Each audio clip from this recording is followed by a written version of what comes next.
Welcome back to another episode of Let's Play 1001 Games. I'm your host, Gaming Jay, and dive into the PS2 with me today as we... I don't know if we're in the PS2 or not, actually. The logo didn't even load. I think we are. Don't fret. I think we are. Today we are playing... What is the name of this? I want to get it right. F355 Challenge Ferrari. This is a game that's based on an actual Ferrari challenge race that exists, and I might actually know what this race is about only because I have watched Ford versus Ferrari. Other than that, I know nothing about Ferraris, nothing about Ferrari races, and so on. So we'll go 60 hertz. And sure, go ahead. Do your thing, Ferrari. You write a memory save. Go ahead. Anyway, yes, Ford versus Ferrari.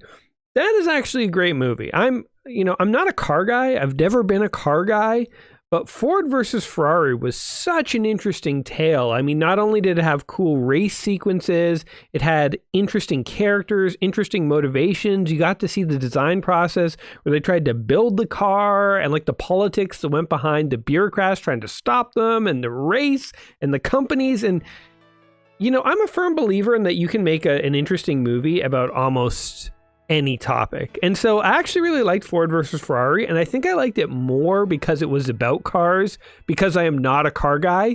Because when I was watching it, I was like, I don't really care about sports cars, but this movie's making me care. And that is like the hallmark of a great movie, I think. So long story short, if you take anything away from today's Let's Play, it's give Ford versus Ferrari a shot. Anyway, so we're gonna be racing some Ferraris here today. I mean, you know what? I'm not against sports cars. If somebody dropped a Ferrari off on my lawn, I would take it and keep it. I probably wouldn't be able to afford the maintenance on it, but I would keep it for a limited time at least. I just, I drive a Prius, guys. Like, I'm the opposite of the kind of person who drives a Ferrari, I want a fuel-efficient car. But anyway, we'll get to race some Ferraris here today. Fun fact about this game before we actually get into it, it uses a magic weather system, which was, I think, either ported from Shenmue or similar to Shenmue. And it also uses some radio, like a radio station that I think Shenmue later used. It has, I think it might have some other connections to Shenmue. Keep wanting to say Shenmue. But our good old favorite Shenmue, despite the fact that we don't have to play any more Shenmue games as part of this 1001 quest, is still finding a way to torture me, so... Shenmue is reaching out from beyond the grave to torment me today. This game also was an arcade cabinet, so we should start with the actual arcade mode and see how that goes. So we have Motegi, we have Suzuka Short, Monza, Suzuka, and Long Beach, California. Oh, we got more. Even Atlanta. Oh, look at all these different, or random. I like how it's depicted as a big question mark. It's the Riddler track. Riddle me this, Mr. Ferrari, but has 2 wings and doesn't like you. Batman, I guess? I don't know. I don't know what the answer to that riddle is. It was a poorly thought out riddle. Because Ferrari is Italian, we should start with the Italian circuit, I think. I think that's only fair to the namesake of Ferrari and Italy. So we'll go with novice controls because to this day, I'm terrible at shifting gears. So we're just going to go novice all the way. And we'll just go into driving. Oh, no, wait. Race. Why would we... do anything but time limit. Let's do time limit off. Let's race without time. And sure, let's go ahead and start. We'll see how this initial race goes, and from there it'll dictate whether we want to go harder or easier. Spoilers, my guess is we're going to go easier. But we'll see. Okay. The X button seems to be to accelerate. 2, 1, go! Alright, other racers, if you guys could just calm down for a second so I can figure out the keys here. Trying to figure out how to like switch my view. There we go. Okay, so you can sort of be looking at the butt of the car or in the car. I guess I'll go in the car. It's kind of cool to see your guys' arms when you like make a turn and stuff. Whoa, whoa! Oh my god. Okay, it's one of these. One of these hyper-realistic ones where we're going to be all over the road. Because it turns out I don't know how to drive in real life. Now, I did say this game started its life as an arcade cabinet. Here's a fun fact about the arcade cabinet. I don't think every single arcade cabinet was like this, but there definitely was a 3-screen version where you would have a screen. The main screen would be what you're seeing right here, right now. Oh, God. And then you would have a screen to your left and right where you could look out the side view windows of your car, just like you were in a real car. So they basically made a driving simulator. And that is actually totally awesome. That actually makes me sad that we're not actually playing the arcade version. You know, the arcade version of so many games is way more convenient to just play, sorry, it's way more convenient to play the home version of most arcade games because you don't have to go in the arcade. You know, like back when arcades were a thing, they were sort of this magical refuge of video games in any mall or, you know, like laundromats or convenience store, wherever else you found them. It was just sort of cool to be out and about and look in the corner of a store or something and like see a video game.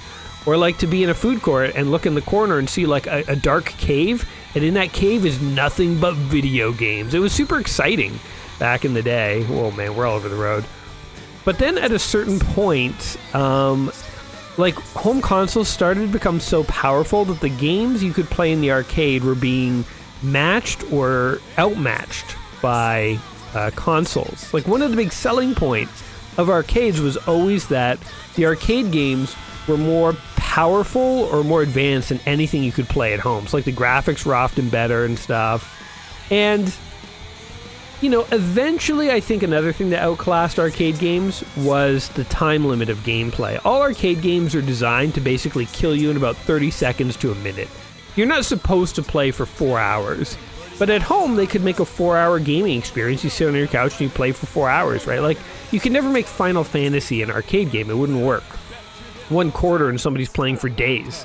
You know, it doesn't make any sense. So I think video games really opened up when they went into home markets.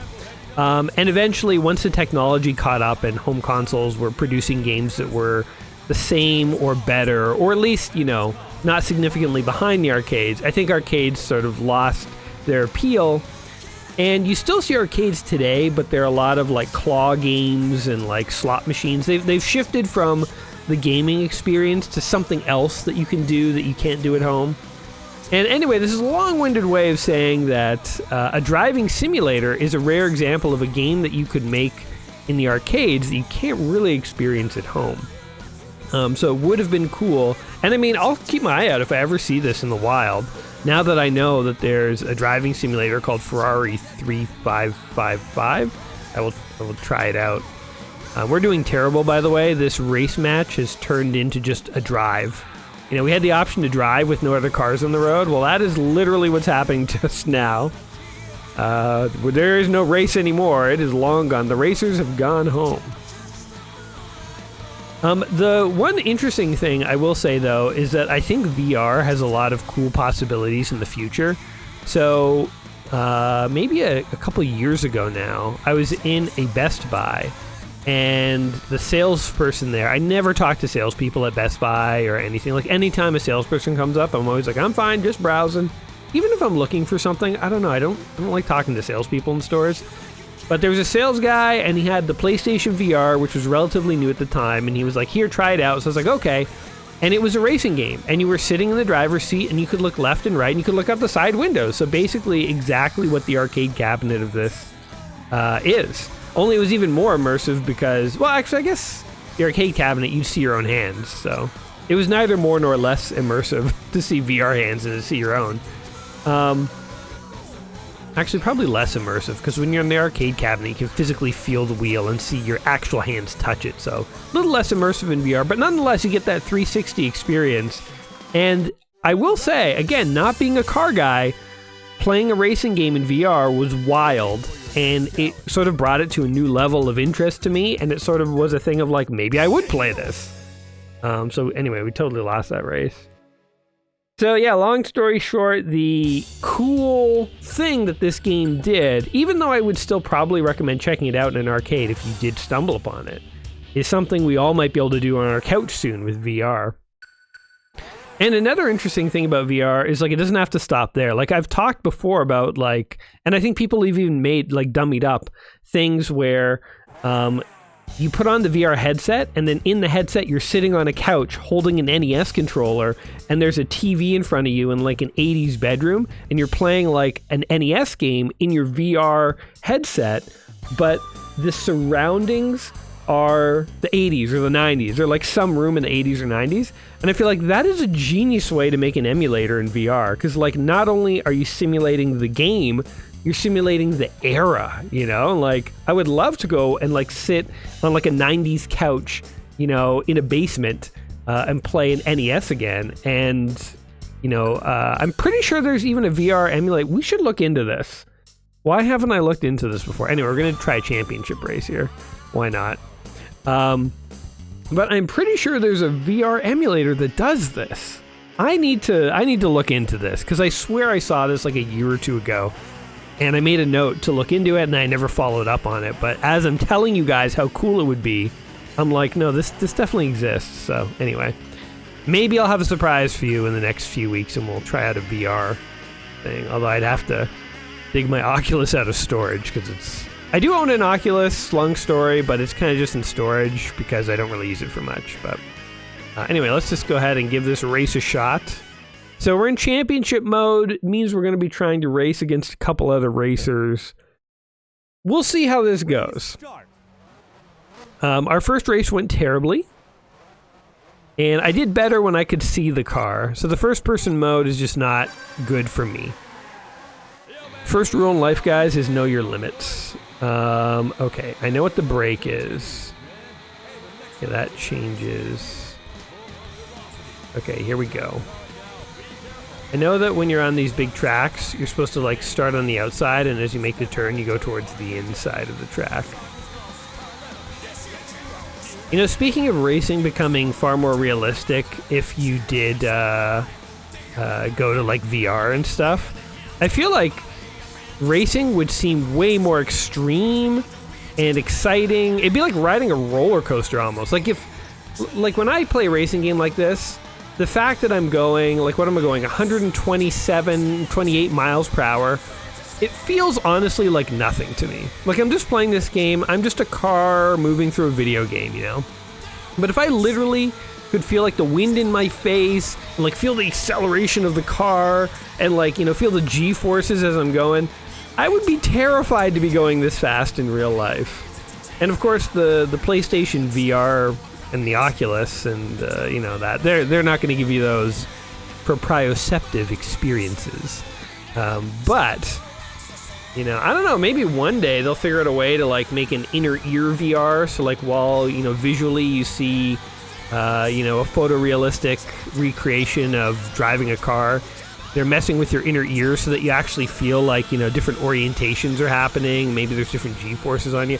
I don't know how you'd simulate it, but if they could figure it out, man, oh man, racing would go from like a relatively benign experience for me to one of like, you know, like heart attack inducing fear.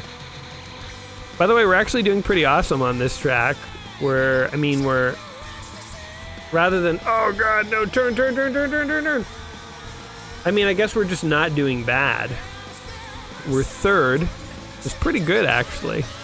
Turns out if you make a giant course where all I have to do is turn left, I'm a lot better at it than when you give me an actual course to navigate.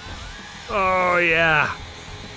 That was strategic there, guys. I intentionally drifted a little to the right to bounce off of that guy so that he could help correct me and help absorb some of the G-forces that were sucking me to the side of the track there. All right. Whoa. Go. Got the corner. Oh. think we're gonna get second because this is lap 4 of 4. Go! Hey, we placed! We placed. I bet you thought I was just gonna dick around and intentionally just not care about racing today. Just go off on some long monologues about arcades and VR and other such things and not even talk about the game because I'm not a race guy. Well, nuts to you. I still try. I try in every game, guys. Don't say I don't try. Oh god, this track looks difficult. Let's not try. Let's just abandon this one. You mean I have to turn more than just left? Forget it. No, we'll try. We'll try. We try in all our games. I like trying. I like winning more. I hate failing. It's like, I'm like, what's his face? Bruce Willis in Die Hard. I don't like to lose. Isn't that what he says? When, it's in Die Hard 2 when he's like, recruited the news helicopter to help him take down the airplane of corrupt army soldiers that are trying to flee the country, and they're like, why are you doing this? And he's like, I don't like to lose. Oh god. Shite. Okay, driving on the grass cost me like 5 places, so we really gotta try and not do that. There's an extreme cost to driving on the grass. Apparently one of the developers of this game owns a Ferrari and is a real like Ferrari head or whatever you call it. Ferrari-natic. And he used some of the measurements or something from his own actual Ferrari in order to help build the simulation for this game. Oh, there's a theme park in the background. That's fun. I like this course. The sky looks beautiful. Can I just say that too? I mean, I know it's just a still image, but it actually looks like quite realistic for what it is. And the train looks nice. Whoa. All right, brakes are your friend during these extreme turns. Oh, no. Stay on the track. Yes. I'll muscle you out of here, Mad Max style. Oh, God. Oh, no. We're off. No. Oh, God. So the problem with going on the grass is you lose all stability and your car slows down a lot. Shit, we're 8th again. I swear I'm trying, guys. I'm not phoning it in. Promise you that. I'm just that bad at racing games. I have no nuance. But yeah, anyway, the guy who developed this owns a Ferrari. So there you go. I mean, frankly, that's quite an achievement to be a video game developer and to own a Ferrari. That's like some John Romero level success. I know when the guys made Doom, id Software, it was like John Romero, John Carmack, and some Steve Hall? Not Steve, somebody else. But basically, Doom was almost like an indie game, you know? Like it was, I think it was like a 4-man studio or something who made it. And so like 90% of the profits went to them. And Doom was installed on more computers than Windows. Or I think it was installed on more computers than DOS. I don't know. It was installed insanely. It was like the most popular computer software of like 92 or something like that. Oh, we are like making up places like crazy. We're back to 4th. This is great. But yeah, those guys, like all the money went to them. So it's like they had like mansions and mistresses and cars, and I don't know if they had mistresses because they were still nerds. As much as I love John Romero and John Carmack, they're still nerds. Not that I'm any better necessarily, but they at least had the money to buy all sorts of crazy sports cars and stuff. I think John Romero even gave away one of his sports cars in a Doom competition. Like, the first place winner got one of his cars. He just gave it away. So yeah, if you're under the thumb of Sega producing games, and you make a game that gets you so much money you can buy a Ferrari, I mean, that's something. Like, these guys were indie guys. They got 90% of the profits. If you're working for Sega, they're not giving you 90% of the profits. You get a small little sliver. You get your little crumb and you move on. All right, round 3. Okay, so what screwed it? Let's reflect a little on what we did wrong on round 2. Because round 1, we did pretty good. Round 2, I was taking corners too fast. And the problem with that is I ended up on the grass, losing control and speed. So braking is worth it in this game. It is better. Oh, what happened to the car there? Kind of like almost flipped over. It is better to brake and not go on the grass than it is to just, you know, pedal to the metal and just hope it all works out. So we're gonna try and not end up in the grass. Oh, this is the first one that I did where I totally bombed. We've learned more since then about the importance of brakes. I think there's a guy right behind me. I'll get out of here. We have like heavy metal in the background. Is this what actual Ferrari racers listen to while they go through their races? Yay. Whoa. Oh god. These are like hard turns. I think I'm taking them way too slow because I'm not catching up to guys ahead of me. See, now I'm braking too much. You have to like ride that line between, you know, caution and carelessness in these racing games. Oh god. Oh. Okay, we did it without braking too much. The guy ahead of me is just... I just can't make any progress on him. Oh, my nose is itchy. Okay, it's a straightaway I can itch. It's the worst when you're playing a video game like this where you can't let go and like your nose starts to itch. I think I have brake assist on because my car is sometimes braking by itself, and I'm certainly not doing that. Oh, you bastard! Accelerate! Accelerate! Why are we 8th? Okay, this is now just a personal journey of trying to improve our time, I think. We're actually doing quite poor on this track, despite the fact that I feel like I'm racing pretty well. Whoop, whoop, whoop, whoop, whoop. Speak of the devil, no! We lost it. We lost it. And unfortunately, this is the kind of track where they do not let you make up. I mean, the other guys are just way, to be honest. Can we go in for a pit stop? What's up, pit boys? There we go. You know, we're losing the race, but we're making our pit crew feel valuable. So, if you guys could hurry up, though, that would appreciate it. You know, it's amazing how fast a pit crew can actually switch out 4 tires, right? You think, like, imagine when you take your car in to the mechanics to, like, get the winter tires put on or the summer tires put on. I mean, it's not like they're dawdling, but it takes an afternoon, right? But imagine, like, couldn't they just have 4 dudes, pit crew style, come in and just, like, totally get those tires off in 2 seconds and replace them? I don't know. Like, why don't they have pit crew level technology in most mechanic shops, I wonder? I guess it's just probably impractical and dangerous. Like, the pit crew puts the tires on well enough to just last a couple more laps, but, you know, your mechanic, you probably want them to take a little more time and not be rushed under a 60-second timer. But still, it just sort of seems like I wonder if they could adopt, whoa god, some pit crew technologies to, like, speed things up. Damn, alright, we lost this race hardcore. You know what, I don't feel bad now for the first race. The first race that we raced, we tried out Italy here. We totally sucked. We lost, dead last. And I was like, oh, okay, I guess I'm talking too much and not paying enough attention to the game. But no, the first track that we did, we got 2nd. The next one we got 4th. This one we're on 8th. I feel like this one's a big spike in difficulty. There's got to be an intermediate arena somewhere where... I mean, the first one was really easy. I wouldn't mind a slightly harder arena, but at the same time... like something where I could actually, like, make a bit of progress on the enemies or whatever, you know? Like, I don't know how the other guys are racing on this track, but they're just gone, man.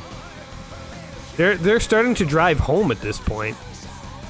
They pass that finish line, and the arena master opens a big pair of gates, and he's like, all right, boys, race is done for the day, and they just keep on driving. Burst out onto the main roads, going 128 miles an hour. They drive home to their wives and children, and pets of various species. Meanwhile, I'm just racing like a sucker on my lonesomes. 8th is the loneliest number, guys. And it belongs to me. Alright, next race. Now loading.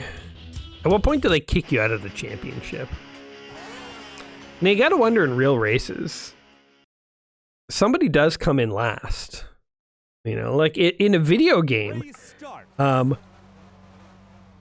in dead last in a race is like, well, I'm not a racer by trade, I'm just some guy. So yeah, I lost this race, oh well. Imagine your career was that of a racer. You trained your whole life. You have sponsors. This is all you can do. You don't even have a GED. It's not like you have a backup career. And you go into race and you come in last. Now, of course, the people who actually come in last are the people whose cars crash and stuff like that. But, you know, once you factor those people out, of the cars that made it across the finish line and didn't have mechanical problems, somebody's coming in last.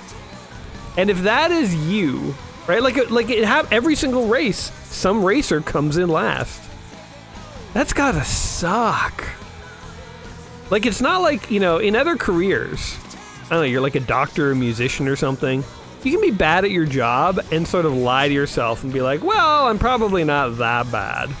I'm, you know, because it's like nobody ranks doctors. I mean, they have like reviews and stuff these days, but it's not like every time you perform a surgery, you get ranked from first to last based on all the other doctors in the region.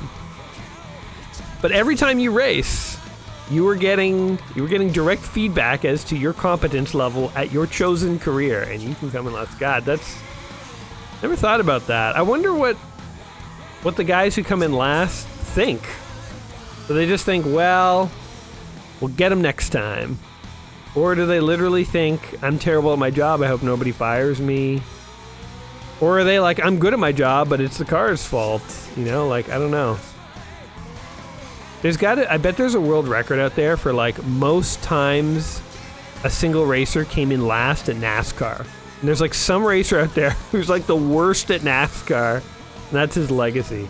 Or pick any sport, right? I mean, racers are the most obvious because somebody has to come in last. It's embarrassing. But I mean, I'm sure there's like some statistic out there for like the worst NBA player of all time. But like somehow that doesn't feel as hurtful, you know, like somebody goes into the NBA, they don't really, you know, they ride the bench, they get out there a few times, they miss every shot, and they just sort of think, well, this was a mistake, this wasn't for me, and they kind of move on, and they may or may not know they're the worst player in the world. But like when you're racing, it's just you. There's no team to rely on. There's very few external circumstances, and you come in last, you literally are the worst person driving that day. And if it happens a couple times, you gotta start to wonder. Although, I mean, I guess it's probably easy to separate your ego because the car is not you. Like, if you suck at basketball, it's because you suck. If you suck at racing, it's like, yeah, maybe your skills are a little behind, but maybe you also have a slow car. I mean, I guess maybe mentally they just put the blame on the car. Which I guess is fair, because if you have a shitty car, you're always going to lose. And then we have the opposite example that you're witnessing right now, where you can have an awesome car and also lose if you're a shitty driver, like me. My guy's spending too much time contemplating the meaning of coming in last. This entire monologue that I've given you guys, this is internally what's happening in my guy's head right now. He's rocking out to the metal music, and he's like, am I the worst racer that ever did exist or ever will? What does it mean that I keep coming in last? Should I quit? Maybe I should go back to school and get that GED after all. Maybe Jeannie Simmons was right and I won't amount to anything. Ah, Jeannie Simmons, the one that got away. I miss you, Jeannie. I was a fool for picking racing over you. Now you've shacked up with the college football quarterback, Chad Holmesley. I've missed my chance. After this race, I'm going to drive to Denny's and look at Jeannie and Chad through the window, sitting in the parking lot, watching them as they're in the restaurant, eating, just watching them creepily. Single tear running down my face. Chose the solitary life, guys, by getting into high-stakes Ferrari racing before I was ready. Should have settled down with that high school sweetheart. Always pick love over career is what I'm saying, guys.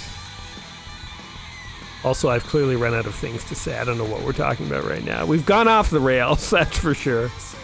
Physically, the car is all over the road, and mentally, it's just I've gone off the. I'm just scattered, gone off the deep end. There's nothing left in this tank here. This is a tank running on empty.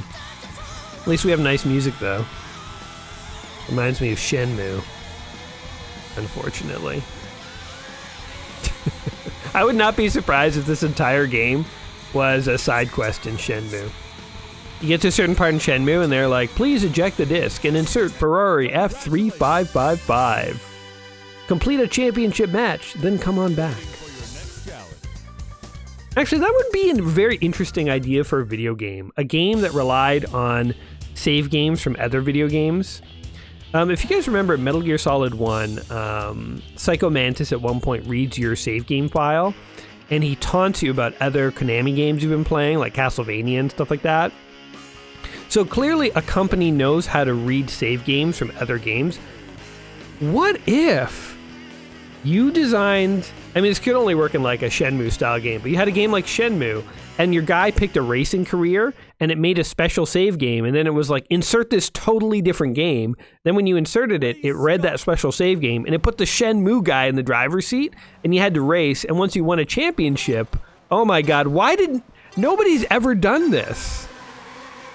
Maybe people would get pissed off. They're like, oh, I bought Shenmue, and now I have to buy this F355 game. What if it was like a crazy cross-game save Easter egg thing? And it wasn't necessary to complete Shenmue or anything like that, but you had this crazy save game mechanic where you could literally create a special save game for a different game, load that game in, beat a championship, and that would add a flag to that special save game, go back into Shenmue, and then they reference the fact that you're racing championship on the Ferrari circuit.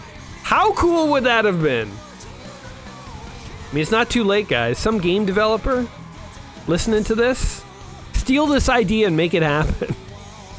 I'm too old and I'm not in the gaming industry. I don't have the power or the resources to do this, but you can make it happen. Take my idea. Steal from me. I mean, give me credit, that would be awesome, but even if you don't, if I just see this mechanic out in the wild one day, that would be totally cool. I feel like it's never going to happen at this point, but it would have been an amazing mechanic back in the day of memory cards. I mean, I guess you don't need a memory card. Make it on a PS5 game, why not? But I feel like there was an era where Sega was just pumping out video games, so you could have done it, but now it feels like they don't make as many, but maybe I'm incorrect. Maybe they're still pumping them out like there's no tomorrow.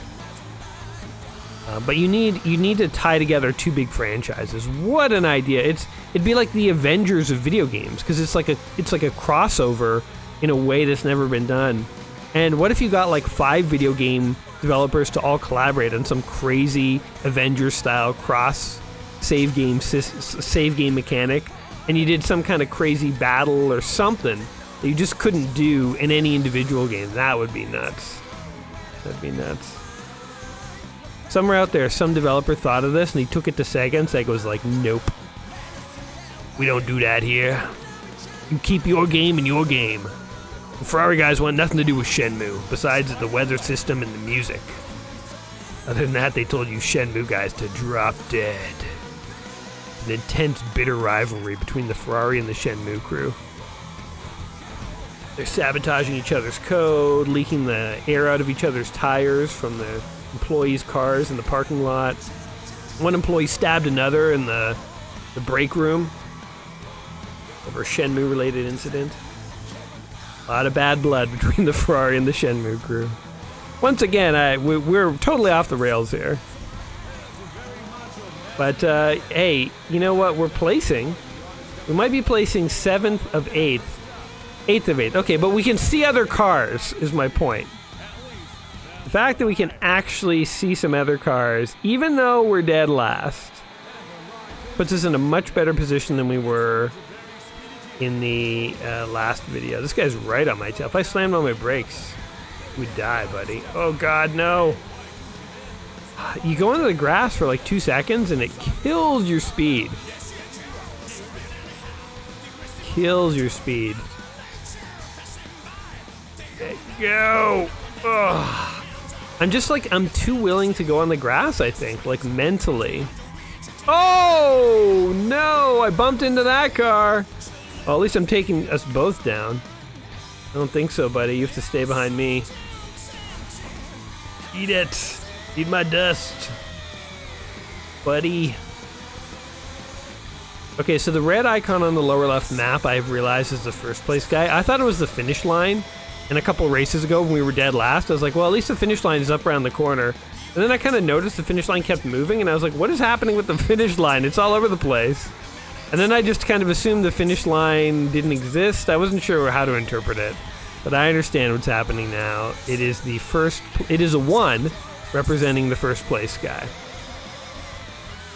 The Mad, Mad, Mad Valley. Congratulations. Hey, we got 7th. Victory. 7th is the number of a winner, guys. 8th is the loneliest number. 8th is you question whether you're in the right career. 7 is you know you're in the right career. Yeah. Oh, we got one more.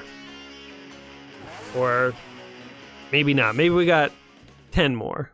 Actually, I think this is our last one. We were in Germany on that last race, by the way.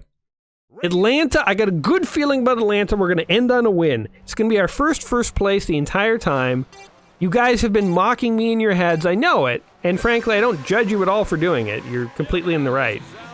But look at this one. It is a giant casual left-hand turn. This we can do. We're finally in our element. I am left-handed in real life. Oh God, no! It begins horribly. No! Okay, that's okay. The greatest heroes rise to any challenge. Okay, a great casual left-hand turn is something we can do. We got this. We will rise to the challenge. You guys thought I messed up, but I'm just giving you a tense match. All there is. I might have also accidentally hit another car. That's why I'm turning to the left. Here we go. I'm gonna try and hug the inside of the track to cut down on the amount of surface. If you're near the edge of a circle, you actually travel longer to go around the circle than if you travel near the center. Gives you more G-forces. Oh God. Oh, but it's working out for us, sort of. I think I should start the turn at the edge and then come into the center. That's how the pros do it. Look at this. There we go. Okay, I still don't see any other cars. So this is bad. This is significantly bad for us. We might have lost the match from that one early mistake. I'm literally pedaling to the metal here, though.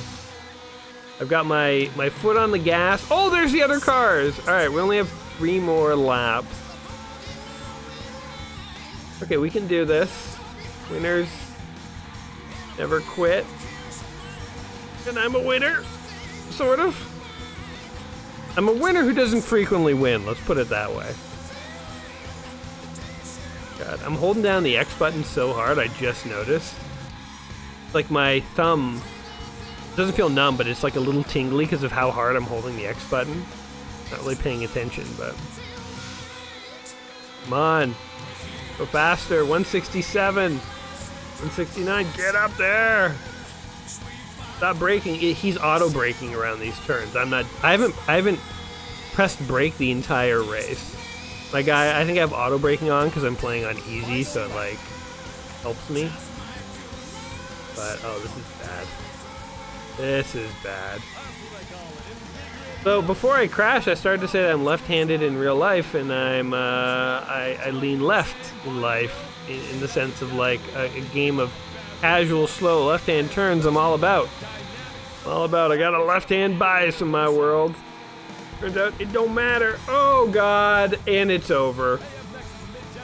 I got too greedy, guys. I mean, we were nowhere near the other guys. I hit a wall too. Are you kidding me? Are you kidding me? We mess up once? Okay, can I just say for the record, I think this is why racing never appealed to me. Because it's one of those things where, like, if you mess it up early on, you can just be locked out of the rest.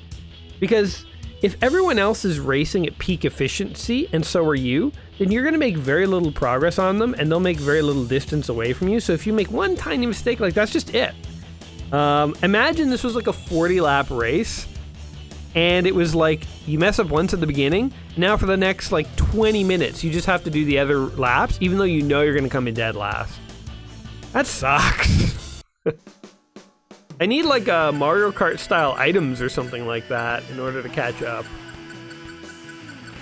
Well, overall, Ferrari racing here, being that it's only really a mini game in Shenmue, which is unlocked through a special cross-game save game feature, I think it's a pretty good mini game for Shenmue. So it was originally released in arcades, had a really cool arcade cabinet, came out on the Dreamcast, now it's out on the PS2, and I don't know how you play it these days, but yeah, it was its own game, guys. It wasn't a mini game in Shenmue.